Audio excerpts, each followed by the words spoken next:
Di tengah perkembangan pertanian modern yang semakin cepat, banyak varietas lokal yang mulai ditinggalkan.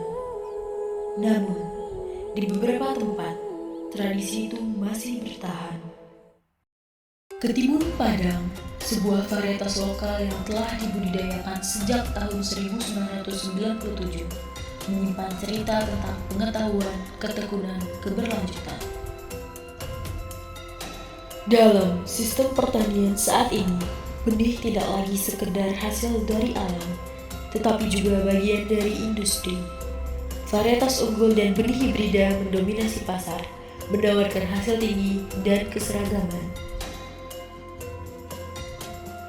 Di sisi lain, benih lokal seperti ketimun Padang seringkali terpinggirkan, meskipun memiliki nilai adaptasi yang tinggi terhadap lingkungan setempat. Disinilah proses pengolahan benih menjadi sangat penting, tidak hanya untuk menjaga kualitas, tetapi juga untuk mempertahankan keberadaan varietas lokal itu sendiri. Assalamualaikum warahmatullahi wabarakatuh. Hai semuanya. Saya Said Ahmad Fadil dengan BP 2018. Saya Prana Sisi Dumarisli dengan NIM 262. Saya Rumaisa Harmahla dengan NIM 2011. Dan saya Yasari Payoni dengan BP 3041. Kami dari kelompok 2 Padang, pengolahan benih Agro A, sedang melakukan wawancara di CV Intani Makmur yang berada di Lubuk Minturun. Saksikan keseruannya bersama-sama. Ketimun Padang itu memiliki spesifik keunggulan yang beda, maka salah satunya Pak Desuki selaku perusahaan Intani Makmur dalam hal ini penangkar oleh Dinas Pertanian, kemudian oleh BBSB, Balai Sertifikasi Benih, mempertahankan varietas tersebut. Oke, Intani itu adalah salah satu perusahaan yang mempertahankan kultivar atau varietas ketimun Padang. Ketimun Padang itu adalah timun lokal yang mana memiliki ciri khas rasa, tekstur buah, daya simpan yang beda dari varietas yang ada di Indonesia. Kenapa Intani mempertahankan itu? Karena supaya kultivar ataupun plasma nupah yang bisa bertahan itu tidak teradopsi oleh penjahat-penjahat benih. Ketika itu nanti lari direkayasa, maka kekayaan yang ada di Sumatera Barat, salah satunya ketimun Padang, akan hilang. Tentunya mahasiswa harus melibatkan diri di sana. Ada apa sih ketimun Padang ini? Keunikannya di mana sih? Seperti itu. Itu dilepas oleh Menteri Pertanian Bungaran Saragih tahun 1993. Sampai saat ini masih bertahan ketimun Padang. Ketimun Padang apa yang membedakan sama benih lain? Nah itu rasanya renyah, kemudian dari ujung pangkal sampai ujung putih itu tidak ada rasa pahitnya, rasanya renyah. Kadar airnya berkurang dari ketimun yang ada manis-manisnya. Memang cocok untuk ketimun lalang. Dari tekstur ukurannya pun bisa disebut baby, dia ukurannya kecil.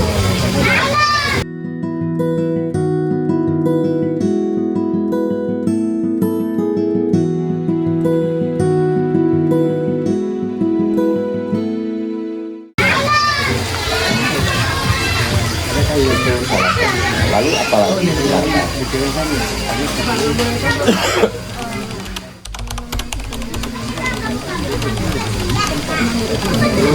dari saya tergelitik, bahkan di sini memang background padi memang basicnya di pertanian ya, memang hobi bertani gitu ya.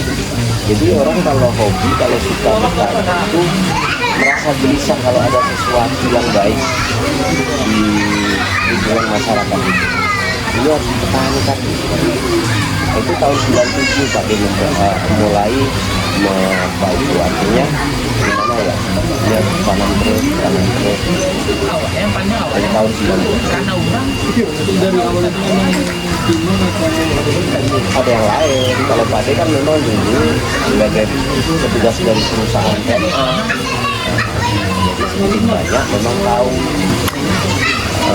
Dari ketimun itulah Pak D bertahan, salah satunya ya.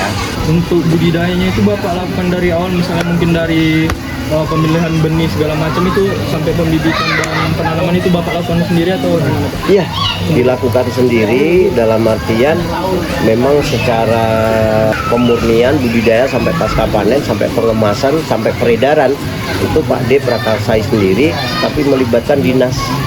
Iya, karena bagaimanapun kebijakan kan ada undang-undangnya. Semua benih yang beredar di masyarakat itu harus melalui sertifikasi. Nah, jadi Pak D di sini tercatat sebagai pelaku benih bina yang menjual benih yang disertifikasi oleh lembaga benih namanya BBSB. Secara status Ketimun Padang itu bukan milik pribadi Pak D.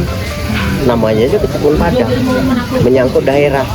Jadi itu kekayaan daerah, harus dipertahankan itu. Mau ke Amerika, mau kemana aja Ketimun Padang nggak ada yang sama, satu yang ada. Karena dia punya karakteristik yang kuat, ciri khas yang kuat. Banyak sebetulnya yang harus dipertahankan di negeri ini, di ranah Minang ini. Ketimun Padang tuh ada permasalahan yang timbul gitu nggak? Harus Ya, ada perawatan khususnya. itu ya, natural ya. Semua usaha tetap ada masalah. Baik usaha apa aja selalu ada plus minusnya, ada masalah di balik sebuah keberhasilan. Tapi yang Pak D alami sangat minim sekali, gitu. Sangat minim sekali. Karena timun kan umurnya begitu singkat ya, 60 hari sudah jadi benih gitu. Dia umurnya begitu ditanam dari 0 hari sampai 28 hari sudah bisa dijual segar. Kemudian kalau kita mau jadikan benih paling butuh waktu, penambahan waktu sebulan. Sampai umur 55-60 hari itu sudah jadi benih. Dengan kita menjadikan benih maka nilai tambahnya juga lumayan. Ya biasanya cuaca sih, cuaca pas nanam. Tahu-tahu kalau ketimun itu kan identiknya dia butuh udara atau suhu yang optimal gitu ya, antara curah hujan dan panas itu seimbang gitu. Kita tahu bahwa dari mulai September ke Desember ini kan luar biasa curah hujan. Itu kadang-kadang juga membuat kendala di situ. Kalau terjadi panas misalnya berlebih sampai 2 bulan pun kita juga kewalahan gitu. Hama dan penyakit, ketimun Padang itu suatu varietas yang tahan terhadap itu. Jadi sangat minim sekali. Apalagi virus nggak ada sama sekali. Dia tahan betul, tahan terhadap penyakit. Cocok untuk ditanam di rumah kan? Cocok sekali, di pekarangan, di rumah, di sawah, di pot. Untuk pengolahan benih ketimun sendiri itu ada tahapannya apa aja gitu Pak? Ya, maksudnya saya sendiri itu secara manajerialnya ya, itu melibatkan kelompok tani, kemudian melibatkan dari anggota-anggota pekerja daripada CV Intani. Kami kan di situ kan backgroundnya di CV Intani Makmur ya, yang mengelola produsen benih itu namanya CV Intani Makmur. Berproduksi benih hortikultura Ketimun Padang, salah melibatkan kelompok, melibatkan BBSB, melibatkan laboratorium BBSB, pengujian BBSB, lalu melibatkan tim pemasaran Pak D, pemasaran dalam lingkaran tim Intani Makmur, kemudian melibatkan distributor di toko-toko di daerah gitu. Gimana tahapannya gitu Pak? Sangat sederhana. Ketimun Padang itu ketika kita mau di pasca panen, misalnya untuk benih, ya udah dikeluarkan bijinya, lalu ada treatment di situ, dicuci, kemudian fermentasi, kemudian dijemur, kemudian dites daya tumbuh, tes kadar air, tes daya tumbuh. Ketika itu dinyatakan lebih dari 80%, berarti layak untuk diperdagangkan seperti itu. Di fermentasi menggunakan apa gitu? Fermentasi itu cuma memisahkan antara biji yang bonek, kemudian biji yang haka, kemudian lendirnya dalam satu tong tanpa percikan air, karena kalau terkontaminasi oleh air maka dia nanti titik tumbuhnya akan rusak. Mau kita edarkan itu di treatmentnya itu kita pakai pewarna biasa aja. Untuk membedakan bahwa timun yang warnanya itu memang berasal dari kita, untuk di lapangan supaya ada identitas tersendiri. Ya pokoknya merah lah warnanya. Penjemurannya itu biasanya berapa lama dan gimana biasa jemurannya? Jemurnya itu di lapangan kayak gini, di bawah-bawah plastik UV ini, ultraviolet ini, itu biasanya kalau intensitasnya baik 2 kali 24 jam udah kering. Karena biji yang baik itu sebetulnya nggak ngandung air lagi. Ketika dikeluarkan dari buahnya itu sebetulnya udah kering, sebetulnya udah padat kering gitu kan. Cuma mengeringkan lendirnya tadi butuh 2 kali 24 jam. Ciri-cirinya itu gimana tuh Pak? Ya ciri-cirinya kalaupun dicampur dengan air dia mendasar, tenggelam dia, yang hampa di luar kan gitu. Baru kita pisahkan. Terus Pak mau nanya, gimana Bapak memilih antara ini timun mau diproduksi lanjutan atau mau dipilah jadi benih lagi untuk tanam? Oh itu ada namanya ada melibatkan tim pemulia. Jadi tim pemulia kita itu termasuk dari UNAN juga, dari pihak akademisi, kemudian dari pihak kedinasan. Dari pihak akademisi UNAN itu melibatkan Dr. Beni Satria. Nah, tapi karena Pak Dr. Beni Satria sekarang udah sibuk, maka kemarin digantikan oleh Dr. Abrar Hamdi yang melanjutkan itu di pihak BBSP. Ini tetap melibatkan sebuah tokoh akademisi karena itu memang persyaratannya. Kami kan pelaku cuma petani, jadi harus didampingin oleh pihak akademisi. Ini mengadakan pemurnian namanya. Pemurnian itu yang menilai adalah pelaku-pelaku minimal dokter, tim ahli. Di situ yang menyatakan, yang bertanda tangan bahwa benih ini dari hasil pemurnian CV Intani Makmur ini layak untuk dikembangkan. Kalau kriteria penyimpanan itu gimana Pak? Mungkin ada suhu khusus atau tempat khusus gitu Pak? Ya kalau sebagai pelaku benih, dari bungkusnya aja harus standar. Maka bungkus yang kita pakai pun pakai aluminium foil, standar pembungkus benih. Itu nilai plusnya itu dia ketika ada bias sinar matahari langsung dia nggak masuk ke dalam. Itu khusus, packingnya khusus, dan itu dijamin sampai BBSB itu mengeluarkan jaminan ketika aluminium foil yang dipakai itu 1,8 tahun, 18 bulan untuk penyimpanan, untuk expirednya. Sebetulnya dari 2 tahun, 5 tahun pun dibuka, ditanam juga ada masalah. Cuma aturannya sampai 18 bulan. Nah, yang kita jual, yang kita komersilkan itu 25 gram. Ketimun Padang Top King gitu. Sama Bapak melakukan pengolahan benih ini ada nggak pakai alat-alat khusus yang diperlukan? Ada, misalnya ya itu tadi sealer kan, mesin sealernya. Ya untuk sealernya, untuk packagingnya kan ada. Kalau selain dari untuk packaging itu ada lagi nggak pakai alat tertentu gitu yang dipakai? Ada cangkul, sabit, mesin bajak. Untuk pembersihan benihnya? Oh itu biasa aja. Kalau pembersihan benihnya itu fermentasi tadi, air tadi masuk dalam tong dengan debit air yang penuh, maka akan terjadi rendemen, yang hampa akan keluar, yang boneh atau bernas turun. Seperti itu aja. Kemudian saringan, kemudian penjemuran, ya baki-baki lah penjemuran. Kalau fermentasi itu mau seminggu pun dalam tong nggak masalah. Yang penting nggak terkontaminasi oleh air. Standarnya Bapak biasanya melakukannya semingguan Pak? Apa 2 hari. 2 hari aja fermentasi Pak? 2 hari itu lendirnya udah lepas dari itu. Kalau masih berlendir, antara yang boneh dengan yang hampa nyatu ke atas semua. Tapi ketika terfermentasi dia udah tercuci, lendirnya udah keluar, dia akan meram dan nggak bisa dipaksain. Misalnya diremes-remes itu nggak bisa. Nggak bisa ya Pak? Maka titik tumbuhnya kan rawan dia, karena dia salah satu biji yang tidak mengalami dormanse. Kadang di dalam buah timun aja tumbuh dia. Lakukan tuh ada nggak Pak kayak pemberian fungisida atau bakterisida? Tidak, insek aja. Inseknya itu insek kapur ajaib aja. Cukup itu aja, karena yang paling rawan timun itu kalau berdasarkan pengamatan Intani, hamanya cuma semut. Ketika petani nanam, ditimbun, nanti digotong sama semut. Katanya nggak tumbuh, padahal udah dihantam semut. Tapi dengan kapur ajaib dia terlindungi. Apa nggak pakai fungi? Karena udah aku bilang tadi, varietas ini tahan terhadap penyakit. Nggak ada gunanya fungisida dikasih di situ. Kuat dia, Pak. Iya, ketika fungisida ditaruh di situ, malah justru nanti mengganggu ketahanan daripada daya simpan. Kan terkontaminasi oleh kimia itu namanya. Untuk uji daya kecambahnya itu tuh dilakuin sama PT Oh, sama BPSB. BPSB, Pak. Untuk seluruh sampel dikirim ke sana nanti. Iya, baru dijemput ke diedar. sini oleh petugas, namanya itu petugas pengawas benih kan. Itu yang ada di BPI kan kemari, lalu dikirim ke Bukit Tinggi. Setelah dinyatakan lulus, baru kita packaging, baru diedar. Kalau untuk penyimpanan sendiri ada kayak suhu tertentu minimal maksimalnya nggak, Pak? Kayak Penyimpanan apa? penyimpanan benihnya itu. Benih yang udah di pack tadi. Sebelum dilakukan treatment segala macam, Pak. Oh, kita mainnya estimasi pasar itu sudah terprediksi.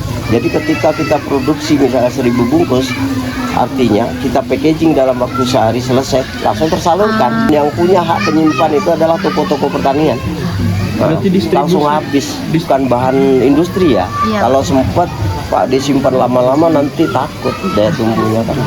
Kita cuma mengirim data bahwa lab berdasarkan nomor lot sekian-sekian yang dilakukan oleh CPN Tani Makmur dinyatakan lulus. Ketika sudah dinyatakan lulus ya udah, kemudian ditempelilah apa sertifikasi pengujian tadi itu dari BPSB. Waktunya kira-kira berapa lama? 15 hari kerja. Bapak bilang kalau untuk pengeringannya di bawah apa Pak naungannya namanya? Iya, plastik UV, Plastik ultraviolet ya. Kadang di mana di tempat terbuka juga bisa, nggak masalah. Pernah tuh, Pak, kayak beberapa minggu hujan terus. Itu ngaruh nggak, Pak, sama pengolahan dan penyimpanannya, Pak? Selama itu. Makanya tadi itu kita tahan, kita fermentasi di tong tadi itu seperti itu. Kalau kita rasa-rasanya ini dalam sehari, 2 hari, 3 hari ini cuaca baik, baru kita bersihin. Singkat kita mainnya. Kalau lebih dari seminggu itu masih nggak apa-apa, Pak? Nggak masalah. Dia kan di dalam lendir, di dalam dia. Nggak terkontaminasi air. Tapi jarang kok sampai seminggu. Kebetulan kita kalau hujan terus-terusan kayak gitu, kita tunda panen. Ya timun buah masih diparak kan seperti Iya. itu.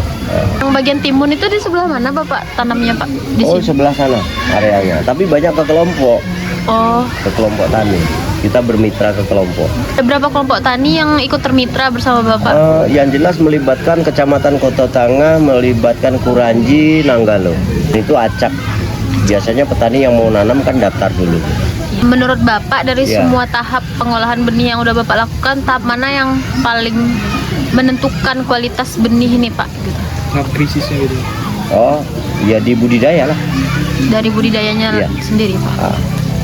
Dari budidayanya sendiri, karena kalau pengolahan dan budidayanya itu tepat, maka umur tanaman pun akan optimal, tepat waktu. Kalau umurnya kurang dari 50 hari, biasanya bijinya juga banyak yang hampa. Dia tanaman induk gitu Pak yang biasa digunakan buat pengolahan benih tadi Pak. Oh ada. Apa aja itu Pak? Oh itu deskripsinya panjang, nggak bisa diceritakan karena itu banyak poin-poin deskripsi secara varietas ketimun Padang. Karena dari biji ya, Pak. Otomatis kan udah hasil turunan kan, Pak. Ada nggak, Pak, kayak terjadinya penurunan kualitas dari ketimun Padang dari yang awal atau masih sama aja sampai sekarang gitu, Pak? Ya itu tujuannya kita lakukan pemurnian, itu tujuannya didampingin oleh pemulia benih supaya benih itu tidak terkontaminasi atau tercampur secara genetika oleh varietas lain.